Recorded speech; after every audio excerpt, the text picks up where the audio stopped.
개장 전 78분 오늘장으로 움직일 이슈들 짚어보겠습니다. 먼저 어제 시장 특징 헤드라인으로 정리해봐야겠죠. LG에너지솔루션, LG전자 2분기 실적 희비 관세 경계 감속 종목별 차별화입니다. 자, 어제 이 시간 주말 사이 나온 관세 뉴스들 정리를 해드렸죠. 트럼프 대통령의 발언을 두고 여러 분석들이 나온 가운데 우리 시장 금요일 하락에 따른 되돌림이 나타나기도 했고요. 여기에 조선, 방산, 원전이 낙폭을 완화하면서 그래도 양 시장 상승으로 마감을 했습니다. 다만 삼성전자 실적 경계감까지 더해지면서 하락 종목 수가 상승 종목 수보다 더 많았죠. 그리고 특징적으로 보자면 개별 종목단에서의 차별화도 나타났습니다. 자, 그 가운데는 실적이 있죠. 2분기 실적 시즌이 시작됐습니다. 장전에는 LG에너지솔루션이 잠정 실적을 발표했는데요. 서프라이즈였습니다. 2분기 영업이익이 4,922억 원으로 집계가 되면서 예상치를 큰 폭으로 상회, AMPC, 즉 첨단 세액공제를 제외하고도 6개 분기 만에 흑자로 전환을 했습니다. 전망치보다 좋았던 이유, 한국투자증권의 분석에 따르면 고가 원재료 재고가 소진이 되면서 재고평가 손실이 발생하지 않았습니다. 삼성증권은 감소할 것으로 전망됐던 GM향 매출이 재고 축적 움직임에 늘어난 것도 영향을 줬다고 분석을 했는데요. 이에 장중 3% 넘게 오르기도 했으나 IRA 보조금이 조기 종료된 이후에 대한 경계감 속에 상승폭은 줄이고 마감을 했습니다. 자, 한편 LG전자는요, 잠정 실적 미스 2분기 영업이익이 비교적 큰 폭으로 예상을 밑돌았습니다. 다행히 주력 사업인 생활과전, 전장, 냉난방 공조는 선방했을 것으로 보이나 관세, 물류비 등이 부담이 됐고 이에 정규장에서 4% 하락 마감. 이와는 또 별개로 어제 호실적 기대 업종인 화장품주도 강했죠. 2분기 실적 시즌이 도래한 가운데 결국 시장은 투자의 기본, 실적에 반응할 수밖에 없다는 점 기억하면서 실적 옥석을 가릴 필요가 있어 보입니다. 자, 그러면요, 간밤 나온 무버도 짚어봐야겠죠. 트럼프 미국 대통령 자신의 SNS, 트루스 소셜을 통해 관세 서한을 공개했습니다. 우리도 관세 편지를 받았는데요. 오늘은 삼성전자 잠정 실적과 함께 관세가 가장 중요한 지수 무버인 만큼 지수 무버에 집중을 해보도록 하겠습니다. 이날 가장 먼저 관세 서한을 받은 국가, 바로 콕 집어 한국과 일본이었습니다. 동맹국에다가 대미 흑자폭이 커서 이 둘 간의 협상이 상징성을 가지고 있다 보니 먼저 공개했다는 게 외신의 분석이고요. 이후 순차적으로 다른 나라들도 공개하기 시작했습니다. 일단 오전 5시까지의 기준으로 보면요. 일부 국가들은 관세가 4월 수준에서 인하됐습니다. 파란색으로 표시된 국가, 카자흐스탄, 라오스, 미얀마가 여기에 해당이 되고요. 초록색 표시 국가, 우리나라와 남아프리카 공화국은 같은 수준으로 유지, 관세가 올라간 국가는 빨간색으로 일본과 말레이시아 1%포인트 상향 조정되는데 그치기도 했습니다. 자, 중요한 건 우리나라죠. 한국의 관세 서한에는 어떤 내용이 담겼느냐. Dear Mr. President, 수신인은 이재명 대통령으로 앞서 언급한 것처럼 관세율은 25%로 유지가 됐습니다. 한국과의 무역 관계 중요하게 생각한다면 협력 의지를 피력하면서도 무역 불균형, 특히 비관세 장벽 등의 시정을 요구하기도 했습니다. 이와 함께 한국 기업이 미국에서 생산한다면 관세는 면제된다고도 강조를 했는데요. 만약 한국이 보복으로 응한다면 미국도 그만큼 추가적인 관세를 부과할 것이라고 경고를 하기도 했습니다. 이는 다른 나라 국가 서한 안에도 담긴 내용이었고요. 다만 협상 가능성은 충분히 열어뒀습니다. 한국이 무역 장벽을 철폐하면 서한 내 내용은 언제든지 조정이 가능하다고 언급을 하기도 했는데요. 자, 이와 함께 트럼프 미국 대통령 상호 관세 발효가 8월 1일이라는 내용의 행정명령에 서명을 했습니다. 약 3주간의 협상 시한이 생긴 건데 산업부 오늘 새벽 남은 기간 협상에 박차를 가하겠다는 입장을 밝히기도 했습니다. 줄줄이 공개된 관세 서한, 이를 두고 글로벌 IB들은 어떻게 바라보고 있을까요? 제프리스는요, 관세 서한이 일부 차익 실현을 유도할 것이라고 전망을 했습니다. 그러나 동시에는 관세 합의를 유도하기 위한 목적을 가지고 있다며 향후 관세 협상이 추가적으로 뒤따를 것이라고 봤고요. BMO 캐피탈도 비슷하게 관세 서한은 또 다른 전술일 뿐이라고 강조를 합니다. 다만 모건 스탠리는요, 무역 불확실성을 줄일 만큼의 포괄적인 협의는 훨씬 더 오래 걸릴 것이라고 진단을 하기도 했습니다. 자, 뉴스와 함께 분석을 소화하며 글로벌 시장에서 한국 자산은 변동성을 겪었습니다. 미국 증시 상장 국내 ETF, EWI ETF 같은 경우에는요, 서한 공개 시점부터 낙폭을 키웠고요. 결국 3.6% 하락 마감을 했습니다.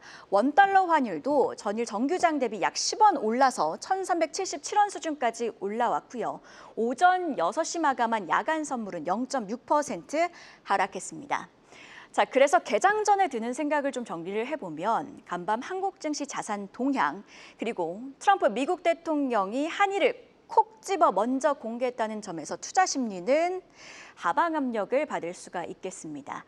다만 그래도 3주간의 협상 시한은 있다는 점, 시장은 이 점에서 안도를 해줄지가 관전 포인트이겠고요. 곧 발표될 삼성전자의 잠정 실적도 함께 주시해 보시죠. 그럼 정규장 마감 이후에 애프터마켓에서 특징적으로 움직였던 종목들 안혜수 캐스터와 함께 체크해 보시죠. 안녕하세요, 안혜수입니다. 전일장 메인마켓 마감 후 3시 40분부터 8시까지 어떤 종목들 움직였을까요? 애프터마켓 체크해 보겠습니다. 먼저 코스피 상승률 상위 종목 만나보겠습니다. 애경케미칼이 가장 많이 올랐습니다. 5.24%. 최근 애경산업의 인수전 흥행하면서 애경케미칼도 많이 올랐는데요. 어젠 메인마켓에서 차익 실현 매물로 잠깐 하락하는 테스나 애프터마켓에서 다시 반등했습니다. 최근 흐름 좋은 제주은행도 4%대, 우진도 4.36%대 상승불 켰고요. 활발히 거래된 모습, 전일장보다 더 활발히 거래된 모습 확인할 수 있었습니다. 이번엔 코스닥 상승률 상위 종목 만나보도록 하겠습니다. 애프터마켓 코스닥 시장에선 신테카 바이오가 5%대로 가장 많이 올랐습니다. AI 신약 개발 플랫폼과 신규 론칭 서비스를 바이오 포럼에 어제 공개하면서 주목받았고요. 서울옥션 2%대 상승, 반도체 팹리스 기업 자람 테크놀로지도 1.292% 상승세 보였습니다. 반대로 하락한 종목들도 보시겠습니다. 코스닥에서 하락세 보인 종목들, 일단 현대바이오 메인마켓에서 17%대 급등세 보여주다가 애프터마켓에서는 4.74% 하락했습니다. 잠시 뒤에 특징주에서 자세히 다뤄드리겠습니다. 그 뒤로는 태웅과 GNC 에너지, 툴젠 등 각각 약보합에 마감한 모습 보였습니다. 이 종목들 메인마켓에서는 상승했다가 차익 실현으로 하락했던 모습들 많이 보였는데요. 특징주로 보시면서 오늘장 준비해 보시면 어떨까요? 애프터마켓 코스피 중에서는요, 가장 높은 상승세 보여줬던 애경케미칼부터 보겠습니다. 최근 애경산업 매각 소식, 그러면서 실적 부진 예상으로 주가가 등락을 반복하고 있어서 어떻게 해야 하나 고민하시는 분들 많으실 것 같습니다. 주목해야 할 체크포인트 짚어보면요.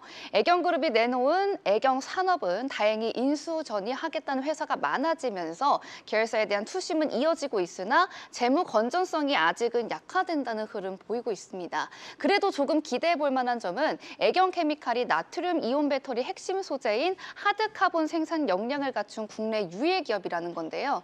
최근 중국에서 이 나트륨 이온 배터리 상용화가 추진되는 추세인 만큼 직접적인 수혜를 받을 수 있을 것으로 전망되고 있습니다. 코스닥 특징주는 현대바이오입니다. 어제는 자회사 현대 ADM 바이오가 세계 최장암의 항암제 무력 원인을 사람윤의 오가노이드 실험을 통해 입증했다는 소식이 전해지자 매수세가 몰리면서 메인마켓에서 급등했고요. 애프터마켓에선 차익 실현 매물로 4%대 하락세 보여줬습니다. 오늘 장에서는 어떻게 갈지 꼭 확인해 보셔야겠죠. 이 실험을 바탕으로 신약 페니트리움을 캡슐 제형으로 개발해서 한국, 미국, 유럽 등의 동시 임상을 추진할 계획이라고 밝혔으니까요. 수출길도 열릴 겁니다. 또 베트남에선 댕기열과 유사 감염 질환을 대상으로 하는 신약 후보 물질 제프티의 인복합 임상 시험에 대한 업무 협약을 주요 의료기관들과 체결했다는 소식이 전해졌는데요. 글로벌하게 활약 중인 현대바이오의 오늘 주가도 잠시 뒤에 체크하시죠. 지금까지 안혜수였습니다. 정규장 마감 이후에 애프터마켓까지 어떤 종목들이 특징적으로 움직였는지 안혜수 캐스터와 함께 체크해봤고요. 계속해서 증시 모닝 브리핑, 오늘은 유진투자증권 김영재 이사와 함께 이야기 나눠보도록 하겠습니다. 자, 이사님, 정규장 마감 이후 애프터마켓 마감까지 애경케미칼의 상승세가 눈에 띄었는데 주요 배경부터 먼저 짚어주시죠. 네, 일단 뭐 자체적으로 부각된 뉴스는 없었는데요. 아무래도 장 중반에 나왔던 애경 산업 관련했던 그 뉴스들이 좀 주가에 영향을 미쳤다고 보이는데, 일단 애경 산업 매각이 흥행 조짐을 보인다는 뉴스가 있었고, 여기에 더해서 특정 사모펀드에 인수될 확률이 더 높아졌다라는 뉴스도 있었습니다. 그리고 최근 주가 동향도 영향을 받았을 수도 있다라고 보고 있는데요. 최근에 이제 애경산업 매각 뉴스 관련이 나오면서 급등한 이후 단기 조정 과정을 거치면서 다시 또 고점을 돌파하는 그런 패턴이 6월에만 지금 2번 정도 나왔었는데, 최근 7월에도 지금 2일 고점 이후에 단기적으로 한 15%가량 하락했다는 점도 반등을 노린 매수세가 유입되었을 가능성도 있을 것 같습니다. 애경산업 매각은 사실 그룹 전반의 그 재무 구조가 악화됐기 때문에 이걸 탈피하기 목적으로 진행 중인데요.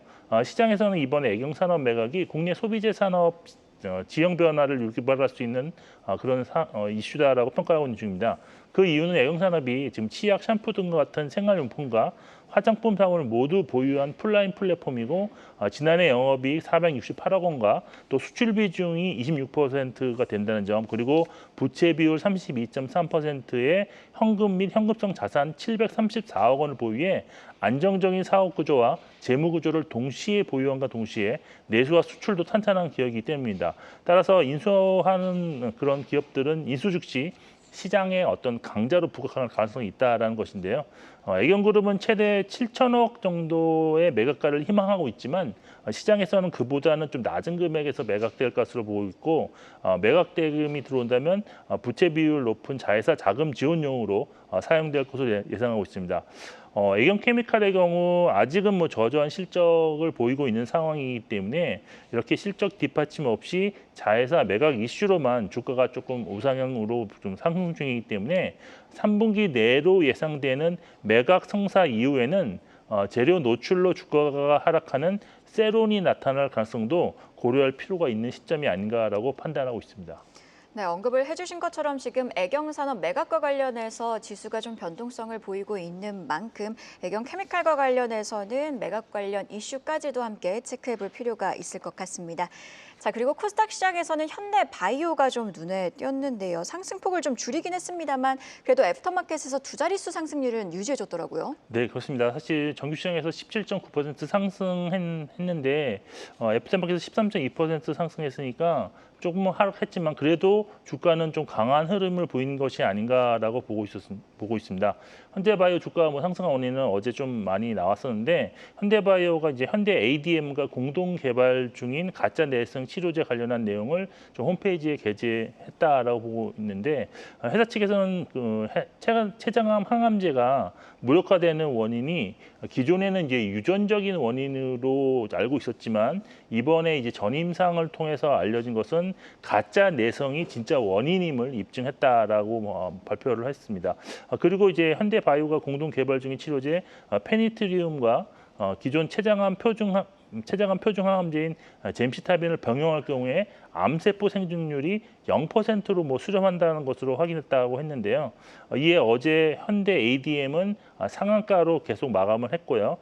또 현대바이오는 장중에는 25% 가까이 상승하기도 했지만 결국은 애프터마켓에서 13.2% 상승에 그쳤는데, 애프터 시장 마감 이후에도 공매도가 집중된 관계로 공매도 과열 종목으로 지정이 되는 공시가 나왔습니다. 그래서 오늘은 공매도 거래가 금지되는데, 아마도 공매도로 인해서 애프터마켓에서도 조금 하락이 있지 않았을까라고 추정할 수 있고, 오늘은 오히려 공매도가 금지됨으로 상승 탄력이 오히려 또 강하게 나타날 수도 있다라고 보입니다.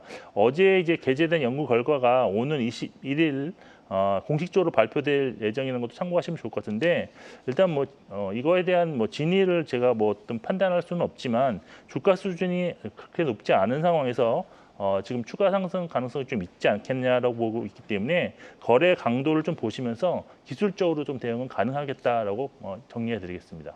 현대바이오 기술적 대응은 가능하다 이런 의견 들어봤습니다. 자, 이번에는요. 전일장 가장 핫했던 섹터에서 이슈 찾아보는 시간이죠. 이슈픽 심수영 캐스터가 준비했습니다. 이슈픽 오늘은 스테이블코인 관련주 소식으로 시작합니다. 최근 호재성 보도와 악재성 보도가 번갈아 나오고 있는 스테이블코인 섹터. 어제는 호재로 해석될 만한 소식이 들려왔는데요. 한국은행이 비은행권의 원화 스테이블코인 발행에 대해 유관기관 만장일치라는 강한 조건부 허용안을 제시한 겁니다. 언뜻 들었을 땐 강도 높은 규제로 들릴 수 있겠지만 비은행에도 문을 열었다는 점 자체가 큰 변화인데요. 이에 전일장 스테이블코인 섹터 3.11% 강세 보였고요. 섹터 내에서 쿠콘, 다날, 헥토 파이낸셜 등이 강한 상승세 보였습니다. 한편 스테이블코인과 관련한 논의가 계속되며 시장에서는 이렇게 상표권 출원이 급증하고 있는데요. 금융권 외 기업들까지 시장에 뛰어들었지만 상당수 기업은 아직 전담 조직조차 꾸리지 못한 것으로 알려졌습니다. 혼란이 지속되고 있는 만큼 우선은 제도화가 어떻게 이루어지는지부터 챙겨봐야겠습니다. 다음 소식도 살펴보겠습니다. 중국이 철강 감산에 나서면서 아시아 철강 수급에 변화가 감지되고 있습니다. 전 세계 철강의 절반을 만드는 중국이지만 올해 최대 5천만 톤을 줄일 것으로 예상되는데요. 이에 전일장 철강 섹터 1.51% 강세 보였고요. 섹터 내에서 세아 베스틸 지주가 8%대, 동국제강이 7%대, 그리고 현대제철이 1%대 강세 보였습니다. 특히 그중 현대제철의 경우 전일장 상상인증권에서 목표가 상향 리포트 나온 점 특징적이었는데요. 세부 내용도 한번 짚어보면요. 2분기 매출액과 영업이익은 컨센서스를 밑돌 것이라 전망했지만요. 지난 1분기 이익 회복을 저해했던 일회성 요인이 제거된 데다 봉형강 스프레드가 개선돼 흑자 전환이 가능할 것이라 내다봤습니다. 더 자세한 전망은 이어지는 분석에서 확인해 보시죠. 지금까지 심수연이었습니다. 네, 이슈픽 분석도 함께 짚어보도록 하겠습니다. 스테이블코인 발행을 두고 주도권을 은행이 가져가느냐, 비은행권이 가져가느냐, 이 줄다리기가 치열한 상황. 어제 나온 뉴스 보니까 한국은행이 원화 스테이블코인 발행과 관련해서 유관기관의 만장일치 결정이라는 좀 의미 있는 어떻게 보면 의견 변화를 시사하는 내용을 발표를 하기도 했습니다. 전반적으로 어떻게 보셨을까요? 네, 사실 한국은행이 지난주에는 이제 그 디지털 화폐, 중앙은행 디지털 화폐죠. 2차 테스트를 이제 무기한 연기하는 거에 이어서 이제는 비은행권이 이제 스테이블 코인을 발행할 경우 한국은행 그리고 금융위원회, 기획재정부 등 유관기관의 만장일치를 거칠 경우에는 동의한다는 그런 공식적으로 제안했다라고 보고 있는데 이러한 만장일치 방식이 사실 지금 미국이 추진하고 있는 지니어스법에서 스테이블 코인 인증 심사위원회 영어 약자로 이제 SCRC 모델을 근거로 한 것인데요. 미국에서는 비금융 서비스를 제공하는 상장 기업의 스테이블 코인 발행을 허용할 때는 반드시 재무부와 연준 등이 참여하는 위원회에서 만장일치 의결을 거치도록 하고 있습니다.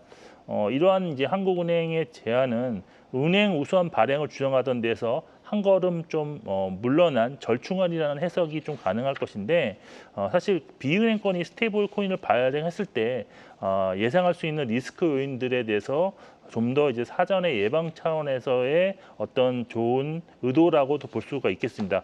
그렇지만 비은행권에서의 스테이블 코인 발행에는 이것도 결국 만장일치라는 것도 결국은 진입 장벽을 높이는 조치가 아니겠냐라고 역으로도 생각해 볼 수 있는 상황인데요. 결국 한국은행이 이렇게 이 정도까지 물러가긴 했지만 이 정도를 계속 고수한다면 은행권 위주로의 스테이블 코인 발행이 좀 더 빨라지지 않을까라고 저는 개인적으로 보고 있고요. 만일 정치권에서 이러한 것을 좀 반대하는 기류가 나타나고 또 예상 시장 참여자들도 진입 장벽이 좀 높다는 점을 지속적으로 강조한다면 추가적인 절충안이 나올 수 있는 가능성이 상당히 높아졌지 않았냐라고 보고 있습니다. 그래서 결국은 이것이 스테이블 코인을 발행하는 데에선 좀 더 도움되는 방향으로 나아갈 수 있는 하나의 밑거름도 되지 않을까라고 보고 있습니다. 일단 어느 쪽이 더 유리한지 불리할지에 관한 결론은 아직까지는 정도 지켜보실 필요가 있다라고 개인적으로 판단하고 있습니다. 네, 지금 스테이블코인과 관련해서는 결국 정책으로 연결되기 때문에 정책과 관련해서 어떤 뉴스들이 나오는지 계속해서 확인해 보시죠. 자, 다음 이슈픽도 확인해 보도록 하겠습니다. 중국이 철강 감산의 속도를 내면서 국내 철강사들의 수급 구조에 변화가 감지가 되고 있습니다. 실적이 좀 숨통이 트일 것으로 보이고 있는 상황인데요. 네. 철강주들이 좀 반등에 나서고 있습니다. 주가 탄력을 받을 수 있을까요? 사실 주가 탄력을 받기 위해서는 중국의 철강 감산된 소식이 지속적으로 더 나와야 될 것 같고요. 여기에 이제 7월 말로 예정된 이제 열연 덤핑 관련해서 중국도 이제 포함되어 있기 때문에 중국과 일본에 대한 열연의 덤핑 반덤핑 판정에서 좀 긍정적인 결과가 나타난다면 추가 상승이 가능하지 않을까라고 보고 있는 상황입니다. 전반적으로 지금 중국 철강 관련해서는 감산에 관련한 다양한 소식이 나오고 있는 중인데 특히 이제 6월 중순 이후에 구체적인 감산 소식이 들려오고 있고 이에 철강주 주가도 상당히 좀 탄력적으로 반응하고 있다라고 보시면 될 것 같습니다. 요걸 좀 시기별로 제가 잠깐 정리해봤는데 3월에 중국 양해에서 올해 한 5천만 톤 수준의 생산 감축 제한이 나왔고 실제 5월 달에는 전년 대비 6.9% 조강 생산량이 감소되었습니다. 그리고 이제 중국 주요 철강 지역인 허베이성에서 50% 이상의 다수 철강 업체들이 좀 특정 기간 동안 작업을 30% 줄이라는 지시를 받았다는 루머가 있었고 실제 그러했다고 합니다. 그리고 이제 7월 2일 날에 중국 중앙재정경제위원회 제6차 회의에서는 기업의 저가 물질서 경쟁을 관리하고 낙후된 생산 능력의 질서 있는 퇴출을 추진할 것을 제시함에 따라서 중국과 국내 철강주들의 상승을 유발한 바 있습니다. 그리고 우리나라 같은 경우가 사실 중국 철강의 주요 수출국이기 때문에 중국 감산이 이루어질 경우에는 수출 물량도 감소할 것이고 국내 공급 개선도 기대 가능하다고 보고 있습니다. 그리고 이제 마지막으로 이제 이런 것들을 종합한다면 사실 수요 회복이 사실 철강 업황에는 사실 되게 안 좋은 시그널로 지금 현재 진행 중이라고 볼 수가 있겠지만 공급 조절로 인해서 국내 대표 철강사들의 이익은 일단 성장세로 전환될 것으로 기대할 수 있고요. 또 중국 구조조정이 본격적으로 시작될 것으로 예상되는 내년에는 이러한 이익 성장세가 더 가파르게 나타날 수도 있을 것으로 보고 있는 상황입니다. 자, 이렇게 철강 관련주 투자 의견까지 자세히 들어봤습니다. 지금까지 증시모닝 브리핑, 오늘은 유진투자증권 김영재 이사였습니다. 고맙습니다. 계속해서 다양한 경제 이슈를 알고 싶다면 구독과 좋아요, 알림 설정 부탁드립니다. AI 캐스터 권미정이었습니다.